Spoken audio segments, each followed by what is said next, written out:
Mantan anggota Gerakan Fajar Nusantara atau Gavatar menuntut keadilan kepada pemerintah. Mereka meminta supaya pemerintah memberi solusi dan pekerjaan setelah dipulangkan ke kampung halaman pasca kerusuhan di Mempawah, Kalimantan Barat.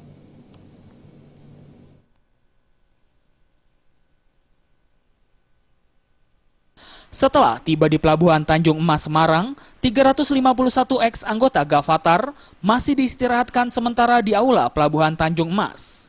Selain diperiksa kesehatannya, mereka didata kembali oleh pihak TNI Angkatan Laut, Kesbangpol, Otoritas Pelabuhan, dan juga Polri sebelum mereka dibawa ke asrama Donohudan, Boyolali. Salah satu ex-anggota Gavatar asal Cilacap, Wagino, mengaku tidak menyesal sama sekali bergabung dengan Gavatar. Dirinya yang sejak 1 tahun terakhir bergabung bersama anak dan istrinya, justru merasa lebih nyaman meskipun harus menjual sawahnya, senilai 20 juta rupiah, untuk membeli lahan pertanian di Kalimantan Barat. Wagino juga mengatakan selama di Kalimantan Barat, dirinya hanya diajarkan cara bercocok tanam saja.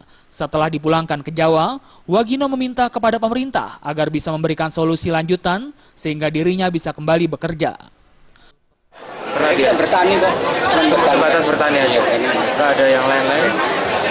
Terus itu yang saat bertani itu yang digarap itu lahan milik siapa? Dia punya sendiri, kita kan beli tanah di sana. Seharga Ya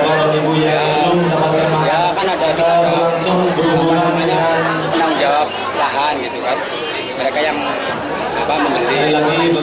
Seperti diketahui, rumor Gerakan Fajar Nusantara Gavatar hangat diperbincangkan di masyarakat. Setelah muncul pemberitaan sejumlah orang hilang yang dikabarkan bergabung dengan gerakan ini.